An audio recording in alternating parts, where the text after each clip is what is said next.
আসসালামু আলাইকুম দর্শক, আশা করি সকলেই ভালো আছেন। গতকালকে ভেঙে যাওয়া হেলমেটটা আজকে ঠিক করতে যাচ্ছি।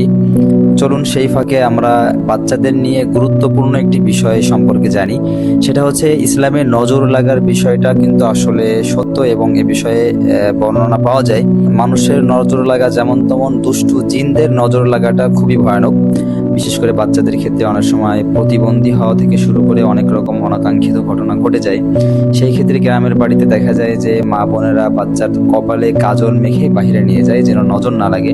বিষয়টা হচ্ছে এটা ইসলামে ঠিক কিনা সেটা যেমন তেমন, মূলত এই কাজল মাখার উৎপত্তিটা হয়েছিল আসলে বাচ্চার ফেসে এমন কিছু মেখে দেওয়া যাতে বাচ্চার সৌন্দর্যের প্রতি মানুষ ধাবিত না হয়ে বাচ্চার অসৌন্দর্য নিয়ে মানুষ চিন্তা করে যে এত সুন্দর একটা বাচ্চাকে কি মেখে দিয়েছে বা বাচ্চাটা কি কেমন দেখাচ্ছে।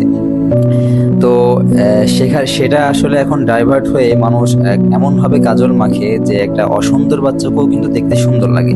দিন শেষে কি দাঁড়ালো, বাচ্চাকে আপনি নজর লাগানোর প্রতি ধাবিত করলেন। সুতরাং এটা থেকে অবশ্যই অবশ্যই বিরত থাকা উচিত। তো ভিডিওটা শেয়ার করতে পারেন, আসলে অনেক মা বন্ধুর উপকারে আসবে। আর আমার হেলমেটটি ঠিক হয়ে গিয়েছে আলহামদুলিল্লাহ, 1550 টাকার মধ্যে আমার গ্লাসটা লাগানো কমপ্লিট।